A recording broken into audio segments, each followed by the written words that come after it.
सम्मान्य सभामुख महोदय, नेपाली जनता यो सार्वभौम संसदले नेपालको स्वाधीनता, स्वतन्त्रता, अखण्डता, स्वाभिमानको पक्षमा काम गर्छ कि राष्ट्रघाती प्रावधान भएको अमेरिकी मिलेनियम च्यालेन्ज कर्पोरेसन एमसीसीसँगको सम्झौतालाई स्वीकार गर्छ भनेर हेरिरहेका छन्।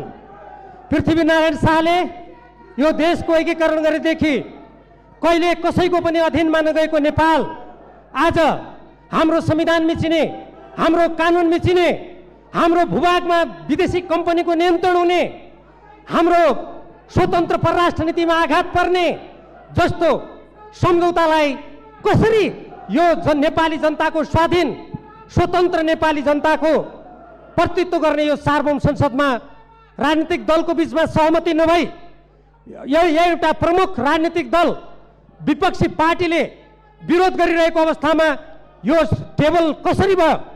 यो एकदम गैर जिम्मेवार काम हो। म सरकारको ध्यान आकर्षित गराउन चाहन्छु। यति गम्भीर विषय जुन विषय नेपालको स्वाधीनतासँग सम्बन्धित छ, नेपालको स्वाभिमानसँग सम्बन्धित छ, नेपालको आत्मनिर्णयको अधिकारसँग सम्बन्धित छ, यति गम्भीर विषयमा प्रमुख प्रतिपक्षी नेकपा एमाले विरोध गरिरहेको, संसद अवरोध गरिरहेको प्रमुख राजनीतिक दलहरू, सरकारमा रहेका राजनीतिक दलहरूको बीचमा सहमति नभइरहेको अवस्थामा यसरी नेपाली जनताको भावना विपरीत, नेपालको स्वाधीनता विपरीत नेपाली जनता सडकमा छन्। आज राष्ट्रिय स्वाधीनताको आवाज उठाइरहेका छन्। यसलाई यहाँ टेबल गरिने कुरा यो अत्यन्त आपत्तिजनक छ। नेपालको संविधानको धारा 279 अनुसार एक किसिमको विदेशीहरूसँग भएका शान्ति मैत्री, नेपालको सिमाना लगायतका प्राकृतिक स्रोतको साधनको बाँडफाँड जस्ता विषयहरूमा यदि संसदबाट विदेशसँग भएको सम्झौता अनुमोदन गर्नुपर्ने अवस्था आयो भने 2/3 बहुमत चाहिन्छ। अन्यथा सङ्घीय कानुन बमोजिम हुन्छ भनिएको छ। सरकारले यतिका वर्षसम्म त्यो सङ्घीय कानुन किन नल्याएको? त्यो अहिलेको यो जुन सभामुख महोदयले कार्यसूचीमा जुन विषय राख्नु भएको छ, यो कुन कानुन अन्तर्गत राख्नु भएको छ? यसको लागि सङ्घीय कानुन खै? यो देश कानुनी शासनबाट चल्छ कि एउटा कुनै विदेशीको धाक धम्कीको अगाडि लम्पसार परेर नेपाली जनताको आवाजलाई कुल्चेर आफ्ना जनताको आवाज नसुन्ने, विदेशीहरूसँग डराउनु पर्ने, त्रसित हुनुपर्ने तर्क दिएर आज जसरी कुनै कतिपय देशहरूमा यस्तै संसदका निर्णयबाट देशका सिमानाहरू मेटिएका छन्, हामी ती इतिहासबाट समेत पाठ नसिकेर नेपाली जनताको आवाजलाई कुल्चेर जसरी आज यो विषयलाई टेबल गरिँदैछ, जस्तो वातावरणमा टेबल गरिँदैछ, यो एकदमै आपत्तिजनक छ।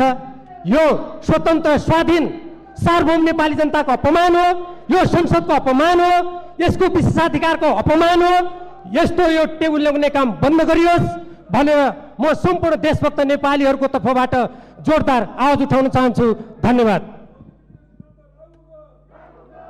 माननीय श्री प्रेम सुवाल, समय 5 मिनट।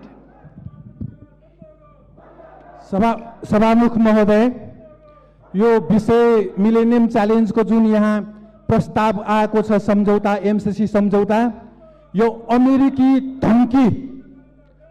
धम्की पछि आएको हो। डोनाल्ड लू अमेरिकी मन्त्री, फातिमा सुमार एमसीसी का उपाध्यक्ष, यो दुईजनाले प्रधानमन्त्री शेरबहादुर देउबा र सहयोगी दल प्रचण्डजी र माधव नेपालजीलाई फोनमा धम्काएपछि आज यो यहाँ आएको हो। के यो नेपाल अमेरिकी धम्कीमा चल्ने हो? के भोलिदेखि यहाँ अमेरिकी झन्डा आउँदैछ? के अमेरिकी सेना आउँदैछ? के सम्झौता हेर्नु पर्दैन?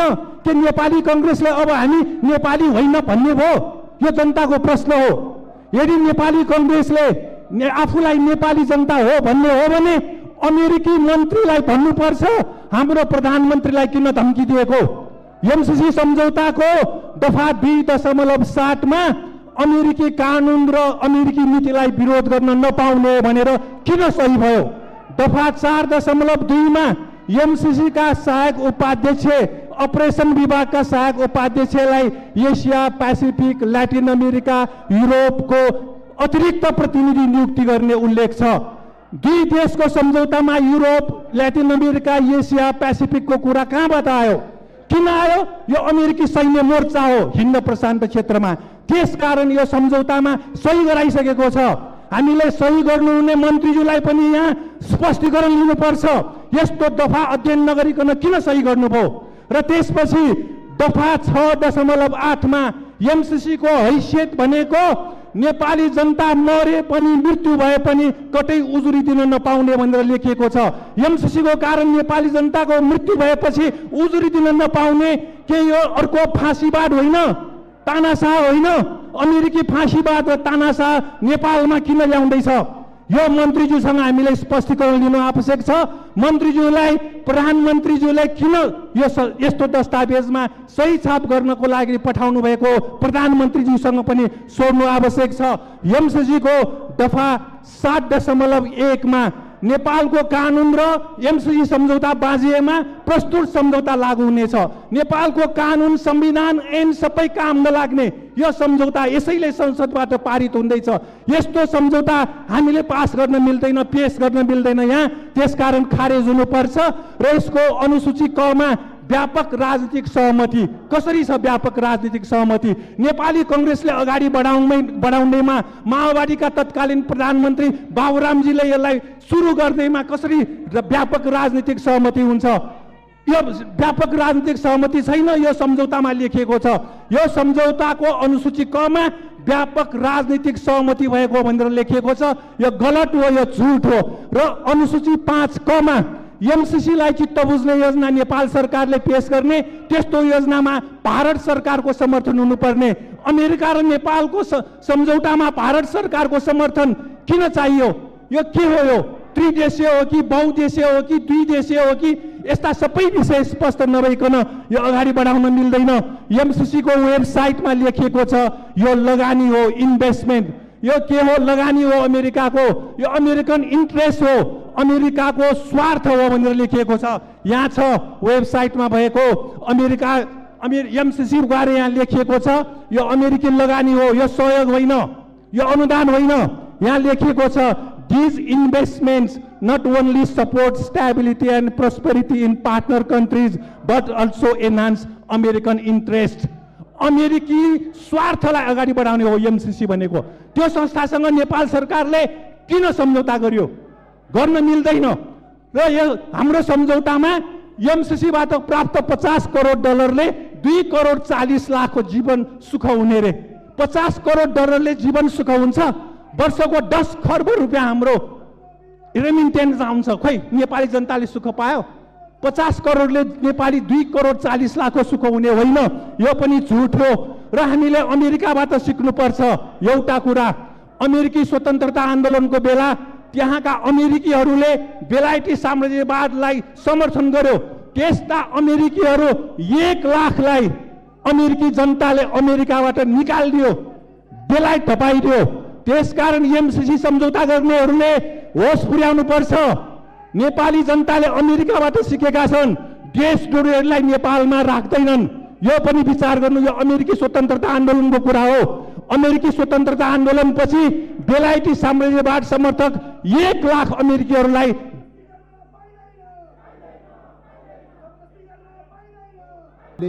गत करिबन 6 महिना पूर्वदेखि निरन्तर रूपले चाहिँ सदन अवरुद्ध गरिरहेको अवस्था छ। हाम्रो परम्परा र मूल्य मान्यता के छ भन्दाखेरि सदन अवरुद्ध भएको अवस्थामा सदन सुचारू हुँदैन भन्ने प्रकारको अभ्यास छ, मान्यता छ।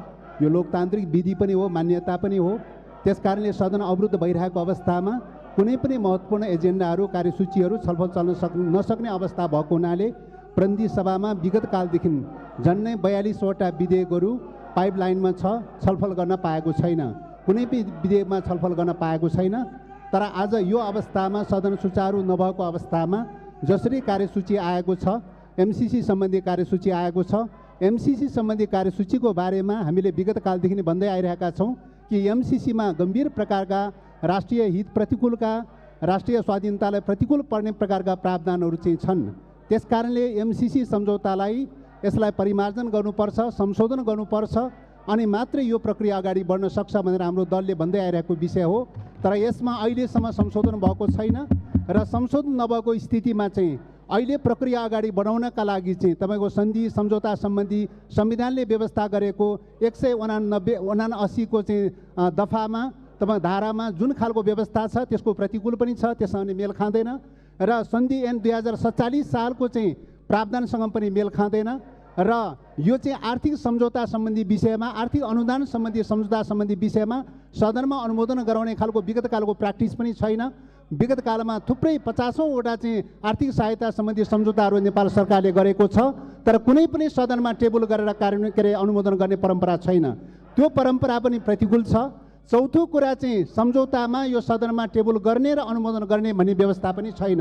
त्यसकारणले यस्तो अवस्थामा सदनमा जो चाहिँ आउने कुरा भएको छ यो विषयमा राजनीतिक दलहरूको बिचमा यो कार्यसूची चढाउने विषयमा पनि, कार्यसूची टेबल गर्ने विषयमा पनि विगत कालको सामान्य मान्यताभन्दा फरक खालको विशिष्ट खालको विषय भएको हुनाले यसमा राष्ट्रिय सहमति जुट्नुपर्छ, दलहरूको बिचमा सहमति जुट्नुपर्छ भनेर भनेको सहमति जुट्न सकेको छैन। सहमति नजुट्दै जसरी चाहिँ टेबल भएको चाहिँ छ, त्यसले गर्दाखेरि हामीलाई गम्भीर आपत्ति चाहिँ यस प्रक्रियाप्रति असहमति प्रकट गर्न चाहन्छु। सभामुखज्यूले अब संसदीय परम्परा अनुसार सभामुखज्यूले रुलिङ गरिसकेपछि पालना गर्ने कुरा एउटा पाटो भयो, तर यो विषयमा हामीले गम्भीरतापूर्वक ध्यान आकर्षण गराएका छौँ। कार्यव्यवस्था परामर्श समितिमा पनि हामीले असहमतिको पत्र दर्ज गरेका चाहिँ छौँ। यो प्रक्रियाको बारेमा, यो कार्यसूचीको बारेमा असहमति पत्र दर्ज गरेका छौँ। यही कुरा सम्मानीय सभामुखज्यू मार्फत हाउसलाई पनि जानकारी गराउन चाहन्छौँ र यस प्रकारको चाहिँ हल्ला अवरोध भइरहेको अवस्थामा यो छलफल चलाउने प्रक्रिया कसरी अगाडि बढाउने यो चुनौतीको विषय छ। त्यसकारणले सदन अवरुद्ध खुलाउनका लागि चाहिँ सरकारको पनि ध्यान आकर्षण गराउन चाहन्छु। सदन खुलाएर चाहिँ एउटा सहज खालको प्रक्रिया, छलफलको प्रक्रिया वातावरण बनाउनका लागि पनि सरकारको ध्यान आकर्षण गराउन चाहन्छु। धन्यवाद। मान्य सदस्य भीमबहादुर रावल, समय 5 मिनट।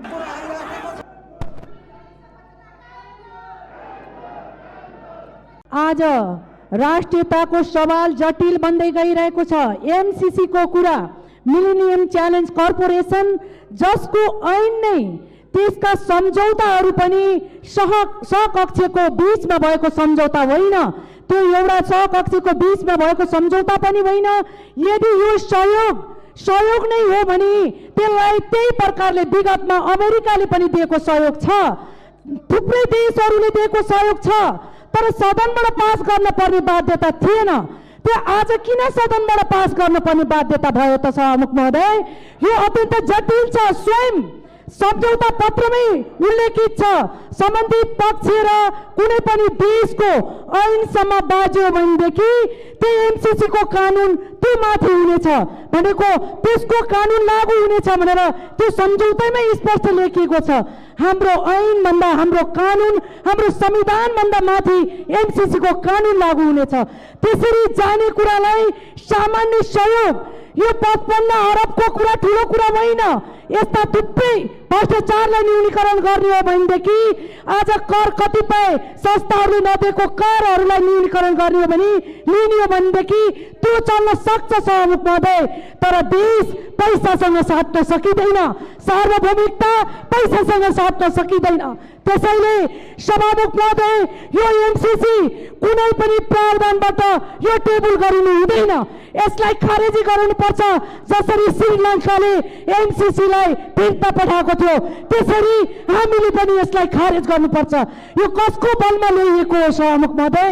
कसैको दमन, कसैको दबाव हाम्रो सार्वभौम सम्पन्न नेपाली नागरिकलाई सही हुने छैन। त्यसैले यसलाई खारेज गर्नुपर्छ सभामुख महोदय। आज श्रीलङ्काको जनताको दबावबाट जनताले हाम्रो राष्ट्रभन्दा माथि हामीले कुनै पनि ऐनलाई मान्न सक्दैनौँ भनेर जसरी उनीहरूको दबाव, जनताले चाहेको चाहना अनुसार आफ्नो राष्ट्रलाई जोगाउने कसले हो? यो देशलाई जोगाउने नेपालीले होइन सभामुख महोदय। त्यसैले नेपालीको चाहना छ एमसीसी खारेज गरियोस्। सरकारलाई मद्दत चाहियो भने विकासको निम्ति नेपाली जनताले आधा पेट खाएर पैसा लगानी गर्न तयार छ सभामुख महोदय। 55 अरब होइन, 56 अरब होइन, 100 अरब तपाईँले माग्नुभयो भने त्यो दिन नेपाली जनता तयार छ।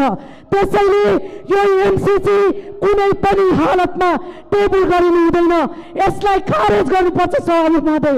हाम्रो राष्ट्रभन्दा ठुलो, देशभन्दा ठुलो केही पनि छैन। यो पैसा 55 अरब केही पनि होइन।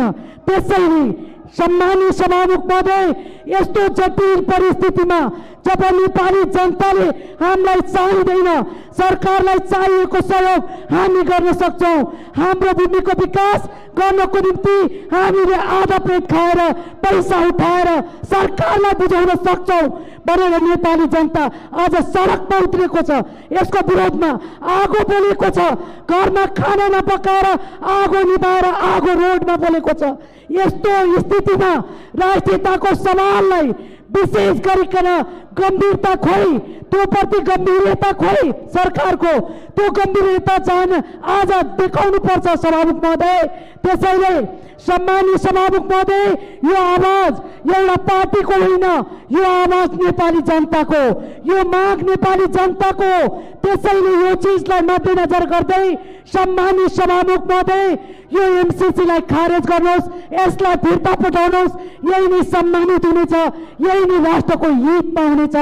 राष्ट्र रहे, देश रहे, नेपाली रहने हो, पार्टी हुने हो, त्यसपछि यो पार्टी चाहिने। देशै नरहे कुनै पार्टीको अस्तित्व रहँदैन। त्यसैले सम्मानीय सभामुख महोदय, एमसीसी टेबल होइन, यसलाई सूचीबाटै खारेज गरेर जानुपर्छ। यही भन्दै सम्पूर्ण नेपाली जनताको आवाजलाई सम्मान गर्नको निम्ति सम्मानीय सभामुख महोदयलाई विनम्र अनुरोध गर्दछु। धन्यवाद।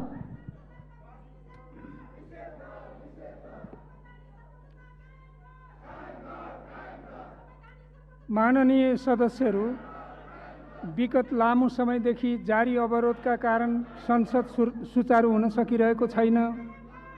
यसबाट राज्य सञ्चालनका सम्पूर्ण पक्ष र आयामहरूमा प्रभाव परिरहेको छ। राष्ट्रिय महत्त्वका विषयवस्तुहरूलाई समेत छलफलमा ल्याई निष्कर्षमा पुग्नुपर्ने अवस्थामा जारी अवरोधले प्रतिकूलता सिर्जना गरेको बेहोरा हामी सबैलाई अवगत नै छ। दलका शीर्ष नेताहरू, सांसदहरू, संविधानविद, कानुनविद, सञ्चार जगत, बुद्धिजीवी एवं लब्ध प्रतिष्ठित व्यक्तित्वहरूको सार्वभौम संसदमा छलफल होस् भन्ने भावनाको समेत सम्मान गर्दै नेपाली समाजलाई थप ध्रुवीकरण हुनबाट रोक्न पनि राष्ट्रिय महत्त्वका विषयवस्तुहरूलाई कार्यसूचीमा समावेश गरी छलफल गरिनु उपयुक्त हुन्छ भन्ने लागेको हुँदा अहम महत्त्वका विषयहरूलाई आजको कार्यसूचीमा समावेश गरिएको छ। सोही मान्यतालाई आत्मसात गर्दै छलफलको वातावरण बनाउन सम्बद्ध सबैलाई सहयोगको लागि अपिल गर्दछु। साथै कार्यसूचीलाई अगाडि बढाउन यहाँहरूबाट सहयोग हुने आशा एवं विश्वास राख्दछु।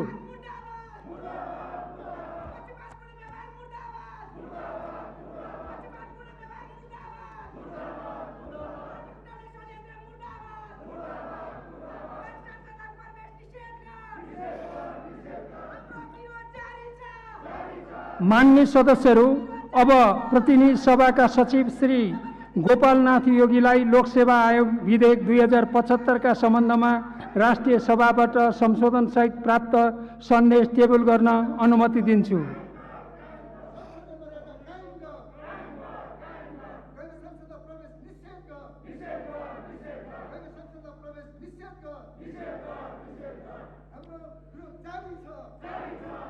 मान्य सदस्यहरू, अब सम्माननीय प्रधानमन्त्रीको तर्फबाट माननीय कानुन, न्याय तथा संसदीय मामिला मन्त्री श्री वीरेन्द्र प्रसाद पौडेललाई राष्ट्रिय समावेशी आयोगको तेस्रो वार्षिक प्रतिवेदन आर्थिक वर्ष 2077-78 पेश गर्न अनुमति दिन्छु।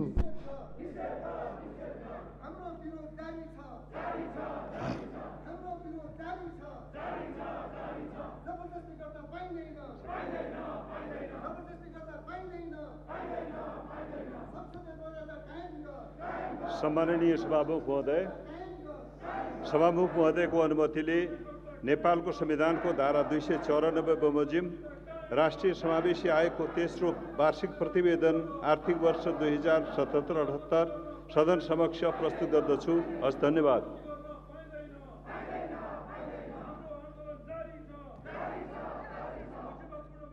मान्य सदस्यहरू, अब मान्य अर्थमन्त्रीको तर्फबाट मान्य सञ्चार तथा सूचना प्रविधि मन्त्री श्री ज्ञानेन्द्र बहादुर कार्कीलाई नेपाल सरकार र अमेरिकी सहयोग निकाय मिलेनियम च्यालेन्ज कर्पोरेसन बीच भएको अनुदान सहायता सम्झौता प्रस्तुत गर्न अनुमति दिन्छु।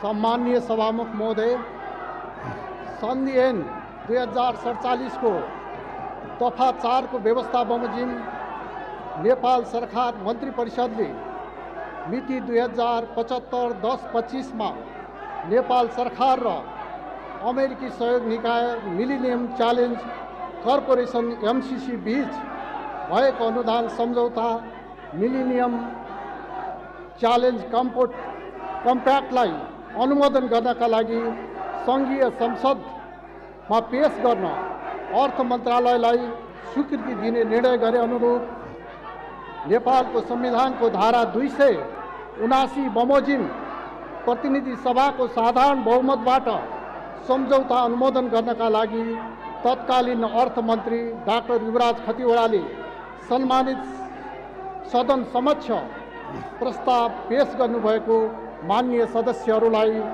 विदितै हुनुपर्दछ। साथै मान्य सदस्यहरूले यस विषयमा अध्ययन गरी विभिन्न समयमा आफ्नो भनाइ राख्दै आउनुभएको छ। सरकार अविच्छिन्न उत्तराधिकारीवाला संस्थाको रूपमा रहने भएको हुँदा नेपाल सरकारले विगतमा गरेका कुनै पनि निर्णयको पालना गराउनु र निष्कर्ष